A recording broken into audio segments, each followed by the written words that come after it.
한 30분 정도 남았네요.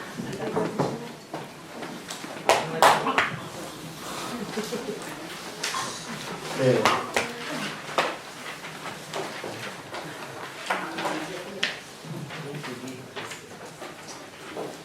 예, 민수기입니다. 약속하신 하나님이 구원하시고, 구원하신 하나님께서 그들을 거룩하게 하시고요, 그들을 광야에서 인도하셨습니다. 계속 불평하고 원망하고 했지만은 하나님은 그들을 버리지 아니하시고 징계하시지만은 그러나 광야 가운데 늘 함께 하시고 인도해 주셨습니다. 이스라엘의 불신앙과 하나님의 신실하심이 대조되어서 기록되고 있는데요. 그래서 민수기의 첫 단어는 광야에서 in the wilderness 이렇게 제목이 있습니다. 자, 민수기는요 크게 세 단락으로 구분할 수 있습니다. 1장부터 10장까지는 하나님의 인도함을 받는 이스라엘 백성에 대해서 묘사하고 있고요. 11장부터 14장은 여호와를 불신앙하는 이스라엘 묘사하고 있고요. 15장부터 36장까지는 그러한 이스라엘을 하나님께서 징계하시는 장면들이 나오고 있습니다. 자, 하나님과 결혼식을 했음에도 언약을 맺었음에도 이스라엘은 하나님을 믿지 못하고 늘 불평하고 원망합니다. 특히 먹을 것에 대해서 하나님의 공급하심에 대해서 만족하지 못하고 불평합니다. 그런 이스라엘 백성을 하나님께서 어떻게 하시느냐? 징계하신다. 연단하신다. 징계하시는 하나님의 모습을 15장부터 36장까지 민수기의 후반부에 대해서 말씀하고 있는데요. 이 민수기의 초반부와 마지막이 무엇으로 시작했다가 무엇으로 끝나냐면 민수, 백성을 헤아리는 민수, 백성을 이제 카운트하는 장면에서 시작했다가 카운트하는 것으로 끝나는데요. 광야 40년 초반에 이스라엘 백성 20세 이상으로 계수한 백성의 숫자나 그 40년 이후 이제 백성을 계수한 숫자나 사실은 거의 비슷합니다. 그 말은 하나님께서 여전히 40년 동안 그들을 지키시고 먹이시고 인도하셨다. 그런 내용이 민수기입니다. 민수기를 통해서 우리는 지금도 우리를 버리지 아니하시고 우리를 징계하실지언정 우리를 버리지 아니하시고 심판은 버리는 거거든요. 징계는 함께 하시면서 이제 우리를 낮추시고 연단하시는 것입니다. 징계하시는 것은 하나님의 사랑의 증거입니다. 부모가 자식을 사랑하니까 매를 드는 것처럼 하나님께서 우리를 사랑하셔서 징계하시는 것입니다. 그래서 히브리서를 보시면 하나님의 징계를 업신여기지 말라. 징계 없는 자는 사생자다. 그렇게 말씀하고 있습니다. 하나님이 우리를 사랑하셔서 연단하시고 낮추신다. 여러분 사무엘상 다윗의 생애를 보시면 다윗이 얼마나 징계를 혹독하게 받는지 잘 보실 것입니다. 하나님이 다윗을 사랑하시니까 사랑하시는 정도만큼 다윗을 징계하시는 거거든요. 그런데 다른 열왕기하를 보시면 다윗보다 더 심각한 죄를 지은 왕들이 참 많았는데 그냥 내버려 두시는 경우가 참 많거든요. 예, 그러니까 작은 죄도 하나님이 엄청난 징계로 하나님께서 매를 드시고 다윗을 그만큼 사랑하시는 거죠. 이렇게 사랑을 하나님의 사랑의 그 원리를 우리가 잘 이해하는 것이 광야 같은 곳에서 신앙생활하는데 굉장히 중요합니다. 자, 징계에 대해서 우리가 살펴보았고요. 여기서 이스라엘 백성이 결정적인 14장에서 결정적으로 어떤 일이 있습니까? 13장에 모세가 12명의 정탐을 가나안 땅에 보내는데 40일 동안 정탐하고 돌아와서 이스라엘 백성 앞에서 리포트합니다. 보고서를 제출하는데 2명을 빼고 나머지는 다 악평을 하죠. 약속하신 하나님의 땅에 대해서 악평합니다. 그들 보기에 우리 메뚜기 같다. 땅은 좋은데 그게 안악작속, 거인 족속이 살더라. 그들은 철기 문명을 갖고 있고 우리는 청동기 문명 속에 아직도 살고 있다. 우리가 어떻게 저들을 이길 수 있으랴. 이렇게 불평합니다. 그들의 보고는 그들의 관점에서는 정확하고 정직할지 모르겠지만은 그러나 하나님 관점에서는 불신앙입니다. 그래서 하나님께서 진노하시고 그로부터 40일 동안 정탐한 그 날 수대로 40년을 광야에서 연단을 받게 하신 거죠. 자, 민수기 그렇습니다. 하나님을 믿지 못하고 불평하고 끊임없이 원망하는 그들을 하나님 버리지 않으시고 그래도 신실하게 징계하시기까지 하면서 그들을 먹이시고 함께 하신 하나님의 역사를 민수기에 기록하고 있다. 신명기는요. 자, 영어로는 듀토라노미 하는데 듀라는 말은 둘째, 세컨드라는 뜻이거든요. 그러니까 두 번째 말씀 혹은 두 번째 율법 그런 뜻입니다. 듀토라노미 하는 말은 두 번째 말씀입니다. 출애굽한 이스라엘 백성이 시내산에서 이제 하나님과 결혼식을 올리고 그들에게 하나님은 십계명과 또 그런 법 체계를 주시고 성막을 주시는데 그때 사람들이 광야에서 다 쓰러졌습니다. 여호수아 갈렙 빼고는 다 쓰러졌습니다. 첫 번째 계수에 참여한 사람들은 다 죽었습니다. 광야에서 죽었습니다. 다른 세대가 이제 요단을 건널 차별을 하고 있습니다. 그러니까 20세 이상, 첫 번째 20세 이상 계수한 축에 들지 못한 어린 아이들, 이제 광야에서 태어난 젊은 세대들이 이제는 요단을 건널 준비를 하고 있어요. 요단을 건너기 전에 모세가 이제 자신은 이 느보산에 올라가지고 이제 죽게 될 것을 하나님이 말씀하시기 때문에 힘을 다해서 요단을 건널 이스라엘 백성들에게 고별 설교를 하는 것입니다. 고별 설교. farewell preaching. 예, 고별 설교를 하는 것입니다. 그래서 그 고별 설교의 내용이 신명기거든요. 그래서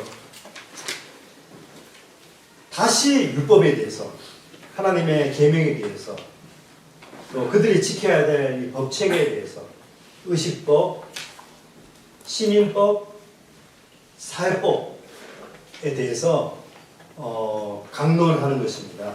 그리고 이스라엘의 미래에 대해서 예언함으로 모세 고별 설교가 이제 끝나는데요. 그게 신명기입니다. 그리고 요단을 건널 새 이스라엘 백성들에게 하나님 말씀으로 율법의 말씀을 다시 강론함으로써 그들 말씀으로 무장시키는 그 내용이 신명기입니다. 자, 이 신명기는 이제 크게 세 단락으로 구성되어 있는데요. 1장부터 4장까지는 모세가 이스라엘의 과거를 이제 회고하는 그런 내용이 나오고 있고요. 5장부터 26장까지는 이스라엘의 현재를 지금 말씀하고 있습니다. 그리고 27장부터 34장까지는 이스라엘의 미래를 예언하고 있습니다. 이렇게 과거, 현재, 미래가 신명기의 구조입니다.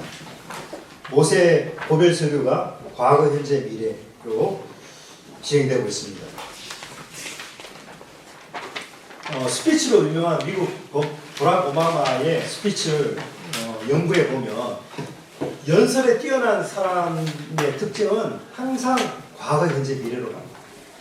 그래서 이 학생들, 요즘 학생들은 스피치를 많이 공부하지 않는 것 같아요. 어떻게 하든지 시험 잘 보는 시험 영어에만 집중하는 것 같은데 사실은 어릴 때부터 스피치 훈련을 좀 시켜야 돼요. 특히 한국 사람들. 스피치가 너무 약합니다. 특히 학생들. 연설, 남아공만 해도 우리 아이들 그냥 일주일에 몇 번씩 그냥 스피치 했거든요. 영어를 못해도 막 시켜요. 그래서 이 스피치 훈련은 굉장히 중요한데, 이 모세의 고별 설교가 진짜 스피치의 그 핵심 포인트를 잘 담고 있는데요. 이스라엘의 과거를 1, 2, 3, 4장에서 이스라엘 과거를 회고하고, 그 다음에 5장부터 26장까지 현재 이야기하고 미래를 이야기합니다.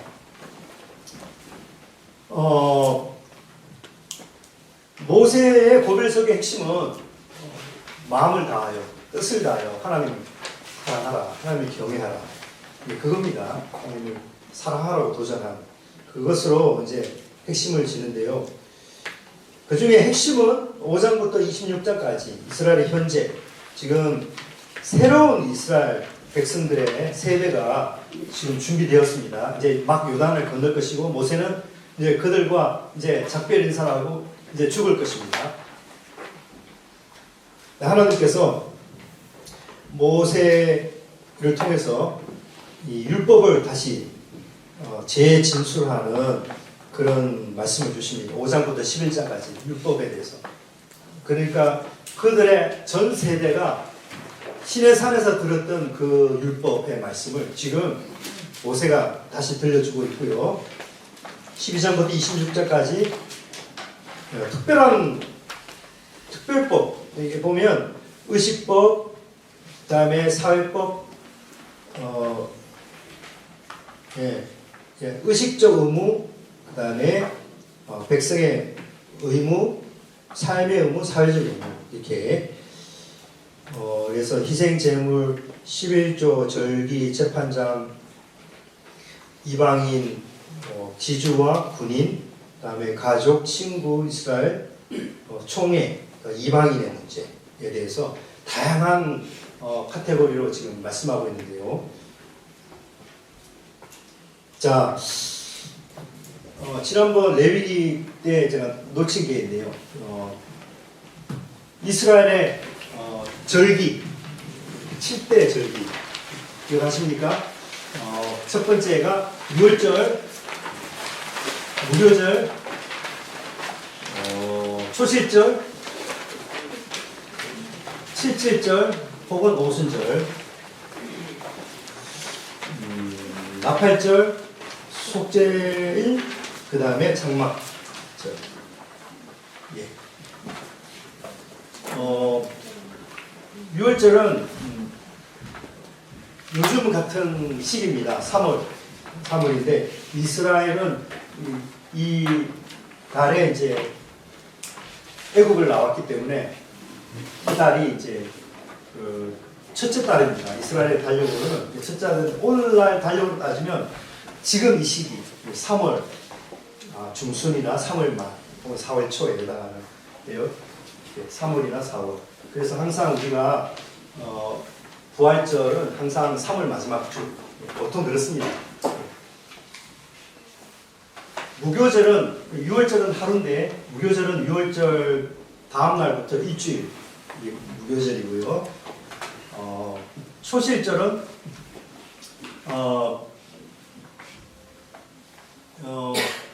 첫 곡식을 하나님 앞에 바치는 날이에요. 초실, 첫 열매를 하나님 앞에 드리는 첫 열매. 그래서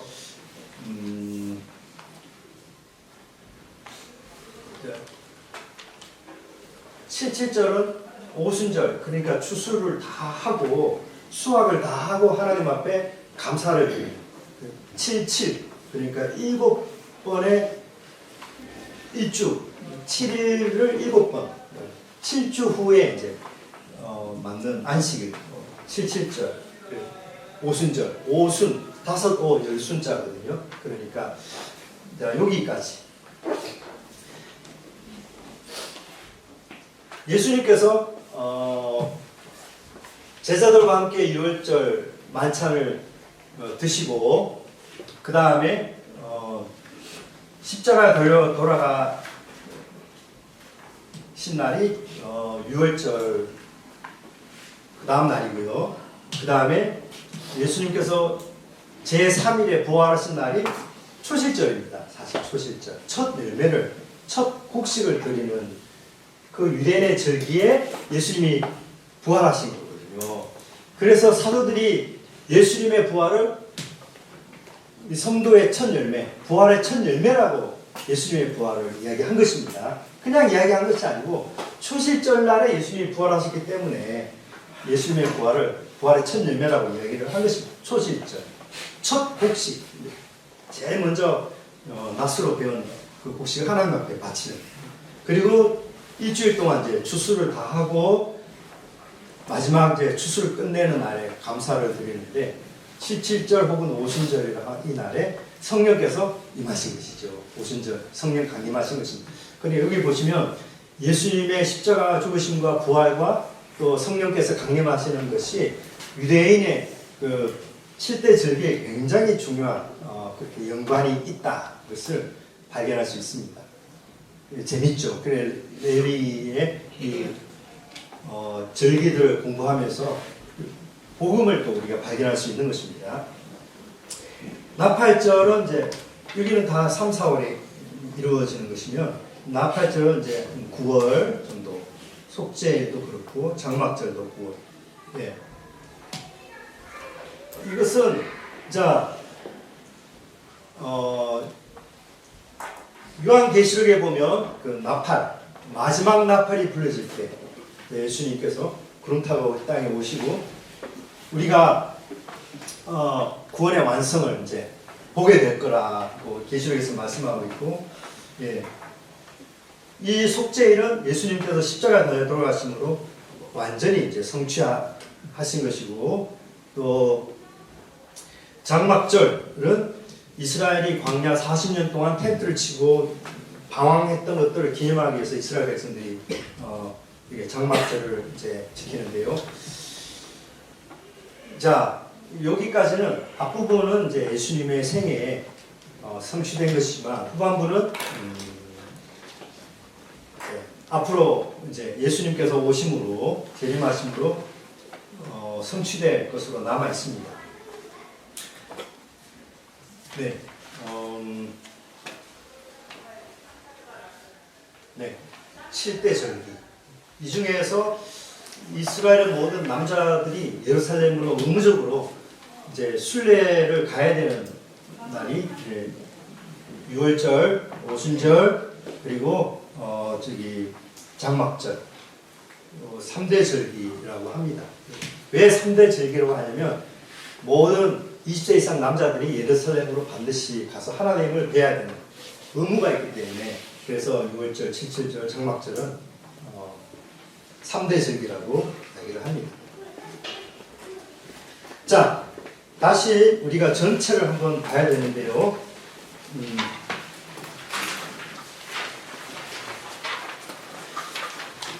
예수님께서 구약 성경을 율법과 선지자로 구분하셨다. 율법은 모세 의경을 말하는 것이고 선지자의 글은 요수아서부터 말라기까지인데 선지자입니다. 율법의 정신을 가지고 이스라엘의 과거를 해석한 것이 요수아서부터 에스더서까지고요. 율법의 정신으로 과거를 해석해요. 그 다음에 율법으로 현재를 해석하는 것이 시가서입니다. 현재 우리가 살아가면서 겪는 여러 가지 문제들 있지 않습니까? 시가서고 이스라엘의 미래를 해석하는 것이 이사야서부터 말라기까지입니다. 그래서 이게 율법과 선지자입니다. 구약 성경은 한마디로 율법과 선지자입니다. 그렇게 정의를 내리고요. 그리고 율법이 뭐냐 할 때 우리가 율법의 정신을 우리가 알아야 이 정신을 가지고 과거, 현재, 미래를 해석하는 사람을 선지자라고 하는구나. 그 선지자들이 쓴 글이 구약 성경이거든요. 그러면 이 율법의 핵심은 바로 이제 모세 오경은 바로 이겁니다. 자, 약속하신 하나님이 약속하신 대로 구원하신 하나님이시고 구원하신 하나님이 그들을 거룩하게 하시는 하나님이시고 그들을 광야에서 연단하시고 또 징계하시지만 버리지 아니하시고 함께 하시는 하나님이시고 다시 한번 그들에게 하나님의 말씀을 이제 주셔서 요단을 건너가 땅을 차지하게 하시는 하나님. 하나님에 대한 이야기예요. 하나님. 왜 하나님이 이 일을 하시느냐? 땅의 모든 족속들 하나님이 만드신 그렇지만 죄로 인해서 추방당하고 흩어져 버린 그들에게 찾아가서 하나님을 알리고 하나님의 영광을 선포하고 또 하나님의 구원을 전하고 하는 축복하는 축복의 통로로 제사장 나라로 삼기 위해서 하나님께서 아브라함을 한 개인을 부르시고 3번 약속하시고 요셉을 통해서 구체적으로 준비를 하게 하시고 애굽에서 400년 동안 민족을 일으키시고 그래서 그들을 지중해가 있고 여기 팔레스타인 땅 여기에 하나님께서 이스라엘 백성 심으신 것은 여러분 이 땅이 애굽 문명과 바벨론 문명의 가운데 있거든요. 요충지입니다. 교통의 요충지에 이스라엘 백성을 여기에 두신 까닭은 유럽과 중동아시아와 바벨론과 아프리카를 가운데에 있는 아프리카에 있는 여기 핵심 교통의 요충지에 이스라엘 백성을 두심으로써 그들을 통해 모든 족속들에게 복을 전하는 복의 통로로 이 민족을 그렇게 사용하기를 원하셨다는 것이죠. 그겁니다. 그 하나님의 이야기가 지금 모세오경에 담겨 있는 겁니다. 여기 보십시오. 이 땅이 지중해가 있고 여기 이 땅이 교통의 요충지인데요.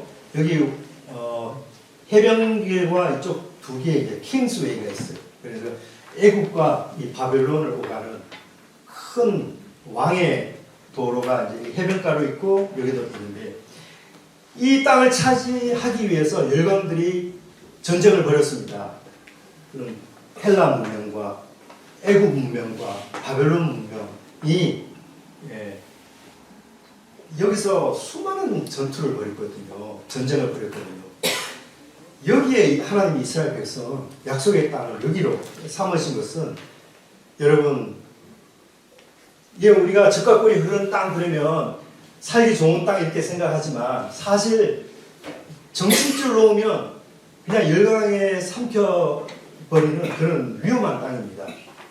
그러나 정신 차리면 여기서 우리는 이스라엘 백성은 애굽에도 복음을 전하고 유럽에도 복음을 전하고 아시아 아프리카도 복음을 전할 수 있는 그런 자리거든요. 다윗과 솔로몬 시대 보면 하나님께 온전히 바쳐진 민족으로서 그렇게 하나님 앞에 바로 서 있으니까 여러분 에티오피아에서 이제 하나님 말씀 들으려고 찾아오고 여기도 또 찾아오고 하지 않습니까? 근데 정신줄 놓으니까 이 땅에 아람 군대 쳐들어오고 바벨론도 쳐들어오고 페르시아도 쳐들어오고 하지 않습니까? 하나님께서 이스라엘 백성을 여기 두신 거예요.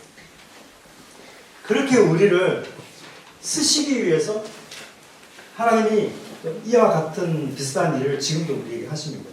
그냥 편안한 삶이 아니고 우리가 정신만 차리면 그냥 하나님 앞에 바로 서 있기만 하면 그냥 하나님이 저절로 우리를 통해서 땅의 모든 족속들에게 복을 주시려고 하는데 우리가 하나님 앞에 바로 서 있지 않으면 잡아먹힌단 말이에요.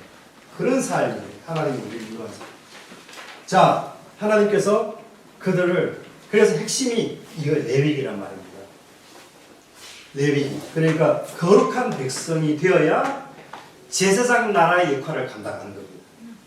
하나님 앞에 바로 서야 그러니까 거룩한 수직적인 거룩과 수평적인 거룩을 이루어야 그들을 통해서 하나님이 세계 열방 땅의 족속들 축복하는 축복의 통로로 쓰임받을 수 있단 말입니다. 그죠? 제사장 나라, 거룩한 나라입니다. 거룩한 나라가 되어야 제사장 역할을 감당하니까 거룩한 나라 곧 제사장 나라로 삼기 위해서 이스라엘 백성은 그래서 이제 핵심이 이제 거룩입니다. 거룩. 여기. 거룩을 회복해야, 성결 회복해야 그들이 땅의 모든 족속을 축복하는 축복의 통로로 쓰임 받는다. 예. 그럼에도 불구하고 깨닫지 못하고 불평 원망하고 막 그러니까 하나님 그런 그들을 낮추시고 연단하시고 징계하시는 하나님 역사가 민수기에 있고. 자, 이 율법입니다. 이게 율법의 정신입니다. 간단하죠. 그러니까 이거를 알고 신약을 봐야 신약의 복음이 살아있는 복음이 되는데, 많은 사람들이 신약만 필요하고 구약은 필요 없다. 율법은 이제 끝났으니까 너무 쉽게 이게 율법을 무시하는 경향이 있어요. 사도 바울이 뭐라고 말하냐면 율법을 몽학 선생이라고 했어요. 몽학. 이 말은요, 이제 옛날 옛날 유럽 시대에 귀족이 자기 아이들을 교육시키기 위해서 노예를 가르치는 스승에게 자기 아이를 맡겨가지고, 내 노예를 가르치는 스승에게 내 아이를 맡겨가지고 똑같이 훈련시키는 거예요. 그러니까 그들을 이제 내 아이들에게 내 재산, 내 기업을 물려주는 훈련을 하는 사람을 몽학선생이라고 하는 것입니다. 율법이 그런 역할이에요. 율법을 통해서 우리는 하나님이 어떤 분인지, 하나님이 무엇을 원하는지, 하나님이 어떻게 우리를 구원하시는지, 하나님이 우리를 어떻게 인도하시는지, 어떻게 연단하시는지, 어떻게 우리를 무장시키시는지, 그 하나님의 큰 일에 대해서 배워야 그 다음에 십자가로 넘어가서 그게 십자가가 되고 복음이 되는데, 그냥 이 율법 선생 통하지 않고 곧바로 복음으로 넘어가면요, 십중팔구 복음을 오해합니다. 복음을 내 자유로운 삶, 방임의 삶을 스포트하는 그런 개런티로 여긴단 말입니다. 그냥 형제에게, 자매에게 잘못했는데도 다가가서 진심으로 사과하고 5분의 1 사개오처럼 120%가 아니라 400%를 배상하고 하겠다고. 그게 복음의 정신이거든요. 근데 그런 거 없이 그냥 회개하면 돼 하고, 예, 그겁니다. 이제 밀양이라는 거 영화 아시죠? 밀양. 예, 전도연, 송강호 주연의 밀양이라는 영화. 예, 거기 보면 그런 이야기가 있습니다. 예, 전도연 이 여주인공이 아들이 하나 있었는데 밀양에 정착했는데 어떤 사람이 자기 아들 유괴해가지고 결국 아들을 죽였단 말입니다. 그래서 결국 체포돼가지고 감옥에 가고, 이 여주인공이 이제 그 이름이 신혜인데, 신혜 이름도 참 신혜라고. 신혜 씨가 교회 가가지고 이제 다시 그 상실한 마음을 이제 위로받기 위해 교회 가는데, 그래서 이제 신앙을 갖고 집사가 되는데, 자기 아들 죽인 살인범을 이제 용서해야 되겠다. 감옥에 찾아가서 그 자기 아들을 유기해서 죽인 살인범을 이제 대면하고 있는데, 용서하려고 왔다 하니까 이 살인범이 뭐라고 말하는지 아십니까? 하나님께서 다 용서해 주셨대요. 다 용서해 주셨. 나는 지금 너무 평안한 삶을 살고 있습니다. 그러니까 이 신혜가 빡 돌아버린 겁니다. 그러면서 내가 용서하지 않는데 하나님 용서하셨다고? 그때부터 이 신혜가 이제 이 정신 나간 삶을 살아요. 폭주함으로써 영화가 끝나는데요. 근데 이 영화는 어떻게 보면 기독교적인 영화고 어떻게 보면 반기독교적인 영화인데요.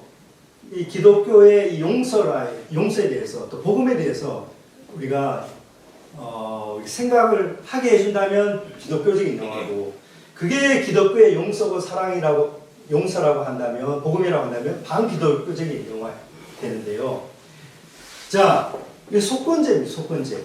그러니까 그 감옥에서 난 하나님이 주신 평안을 누리고 있다고 말하는 평안한 얼굴로 말하는 그 감옥에 있는 사람이 누리는 그 평안은 어떤 평화일까? 예. 그게 진정한 평안은 아니거든요. 하나님이 그런 사람에게 그런 평안을 주실 리가 없는 것입니다. 제가 전에 예를 들었듯이 손양원 목사님의 두 아들을 죽인 살인범이 이제 나중에는 전도사가 되었고, 손양원 목사님이 감화에 받아서 전도사가 되었지만 양심의 가책 때문에 도저히 전도사를 못하다가 이제 포기하고, 그 다음에 그 아들한테 너가 나중에 목회를 하라고 이렇게 하고 이제 유언을 남기고 이제 죽는데요. 그게 인간입니다. 정상적인. 결국 나중에 손동희 권사님하고 손양 목사님 딸과 그 두 아들 죽인 이 사람이 양아들이죠. 만나서 부둥켜 안고 화해하는 그 장면도 있는데요. 손양원 목사님의 딸 손동희 권사님이 쓴 자서전에 다 나옵니다. 이게 진정한 회개고 진정한 복음이죠. 용서와 화해 복음. 너무 쉽게 이 복음을 가르친단 말입니다. 그게 구약의 율법의 정신을 망각하고 복음을 전하니까 그런 이상한 기독교가 생기고 이상한 그렇게 해서 이제 교회 다니는 사람들이 많아지고 그건 아니란 말입니다. 그거 아닙니다. 그래서 우리가 다시 이걸로 돌아가요. 복음을 제대로 이해하기 위해서 율법이 우리에게 필요하냐? 필요합니다. 몽학선생입니다. 유치원입니다. 유치원 다녀야 글자 쓰는 거 배우고 이제 초등학교 입학하지 않습니까? 그러니까 신앙생활은 복음을 만나기 전에 반드시 거쳐야 되는 거예요. 하나님이 어떤 분인지, 하나님이 얼마나 거룩한 분인지, 그런 하나님을 만나고 나서 십자가를 만나야지. 이거 율법 과정 뛰어넘고 복음으로 바로 다이렉트로 가면 십중팔구 이상한 교인이 돼요. 이상한 교인이. 그거를 지금 복음 사도 바울이 말한 그대로요. 율법은 몽학선생이다. 몽학선생. 귀족이 자기 아들 기업을 물려주기 전에 아주 어릴 때는 노예들과 똑같이 훈련받고 교육받았단 말입니다. 그 과정이에요. 그 과정을 지나야 그 아이가 나중에 커서 아버지의 기업을 다 물려받아도 잘 관리하고 노예들도 잘 관리하고 한단 말입니다. 그 훈련 과정이 없이 기업 물려받으면 다 사고치고 재산 말아먹고 한단 말입니다. 그 교육을 담당하는 사람이 몽학선생입니다. 그게 율법이란 말입니다. 율법이 필요하냐? 예, 필요합니다. 몽학선생으로서 필요합니다. 이게 전부냐? 그건 아닙니다. 유치원 단계에 계속 머물러 있으면 안 되죠. 그래서 갈라디아 교회에게 사도 바울이 뭐라고 해요? 왜 다시 율법으로 돌아가느냐? 여기에 매여 있으면 안 되는 거죠. 그러나 이 과정을 이제 유치원 과정을 끝나면 이제 초등학교, 중학교, 고등학교, 대학교로 계속 위로 올라가야 되는데 다시 뒤로 돌아가가지고 율법을 지켜야 되니 말아야 되니 뭐 해야 되느냐 말아야 되느냐 자꾸 거기에 얽매이는 것 자체가 이게 복음을 부정하는 것이다. 책망하는 것이 갈라디아서거든요. 신앙생활도 마찬가지입니다. 신앙생활도 우리가 율법을 왜 공부하느냐? 복음을 이해하기 위해서, 복음을 복음답게 하기 위해서 율법을 공부하는 것이고요. 모세오경을 지금 객관적으로 공부하는 것입니다. 다시 우리가 여기 얽매가지고 레위기 11장에 먹지 말아야 되는데 먹어야 되나 거기에 다시 빠져 있을 필요 없어요. 이미 다 죄가 뭔지 부정과 정결에 대해서 이미 예수님이 다 오픈하셨기 때문에 다시 거기에 얽매여서는 안 됩니다.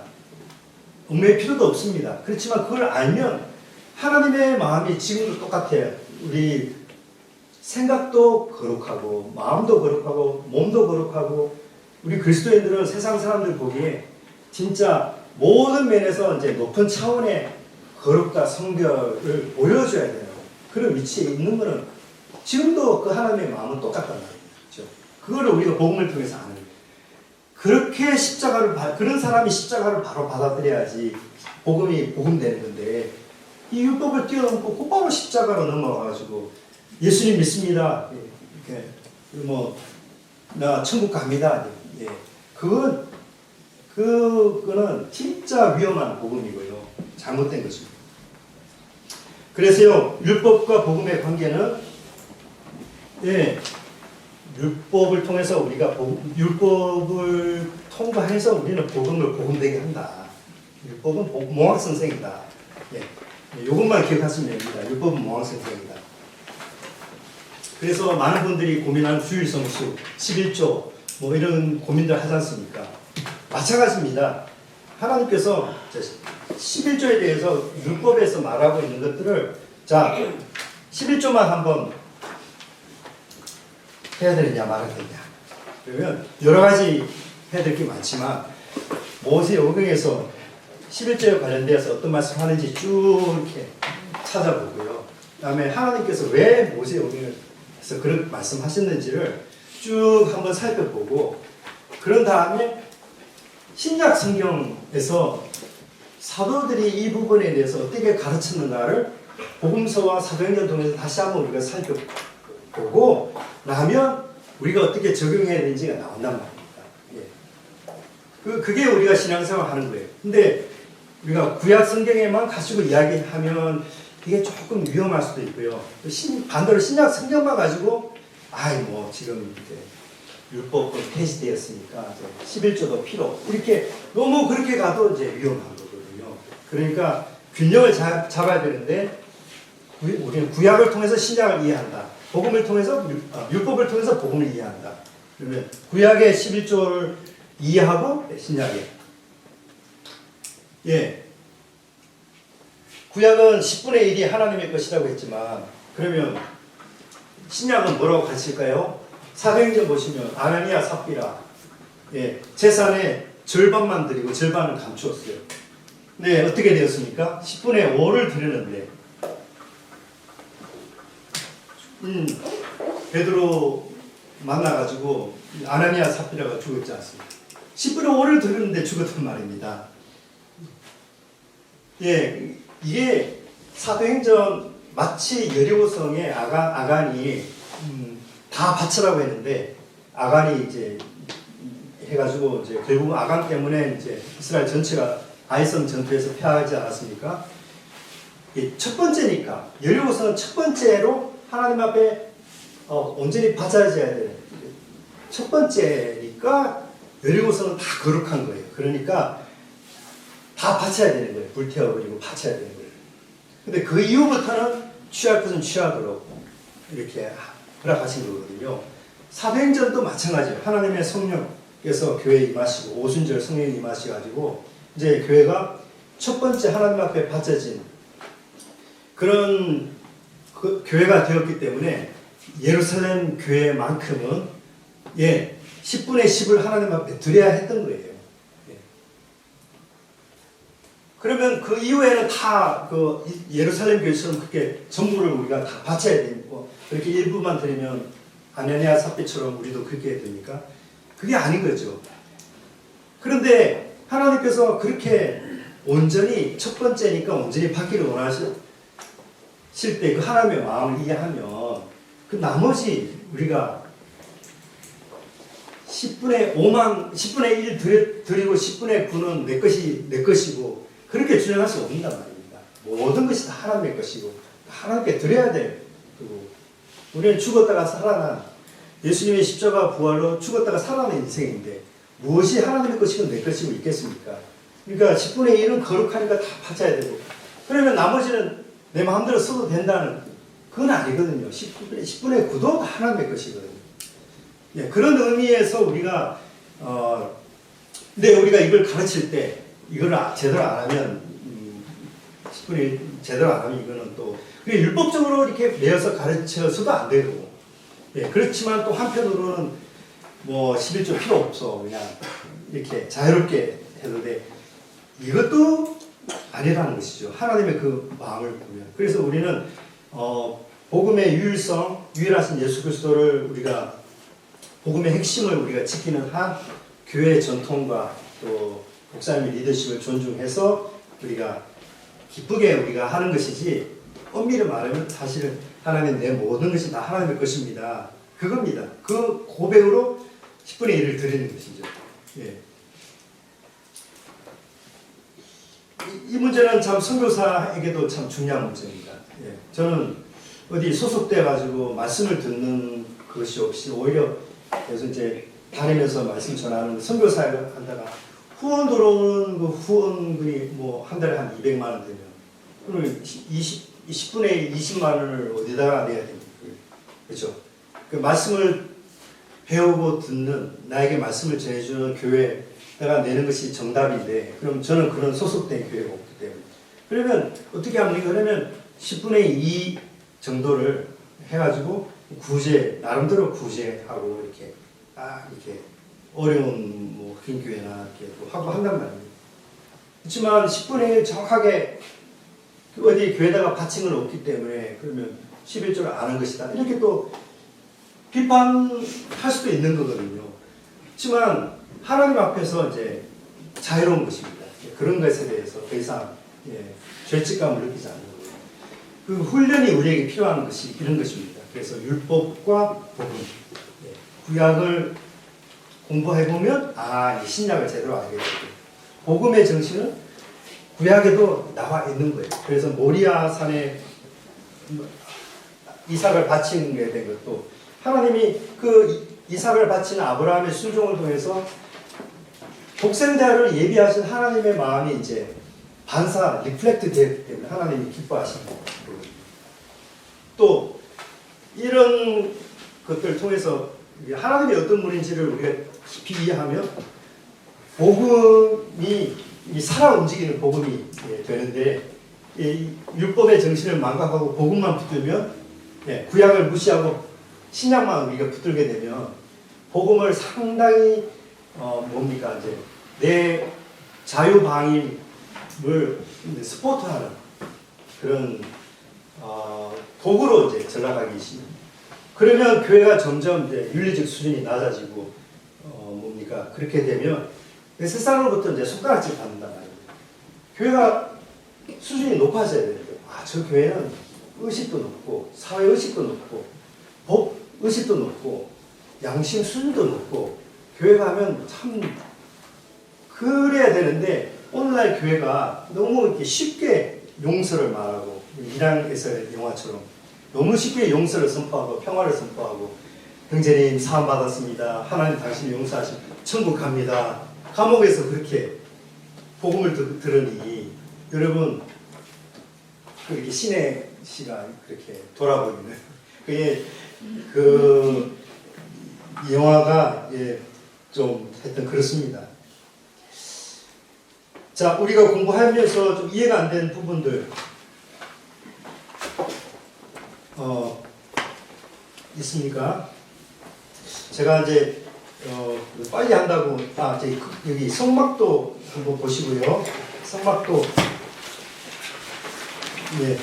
그림 동쪽에 세 지파, 서쪽에 세 지파, 북쪽에 세 지파, 남쪽에 세 지파. 그 동쪽에는 유다 지파, 스불론 지파, 이사갈 지파 뭐 이렇게 있고 남쪽에 루벤 지파, 뭐 북쪽에 단 지파 이렇게 있습니다. 1규빗을 45cm로 계산하면 여러분 길이가 나옵니다. 그러니까 이 성막에 100규빗이니까 45m가 되는 거고요. 그 다음에 이쪽 세로 면은 22.5m가 되는 것이고 이 성막은 지성소는 이제 10규빗 10규빗이니까 4.5m 곱하기 4.5m가 되는 거고요. 이렇게 1규빗은 45cm다. 이렇게 보시면 됩니다.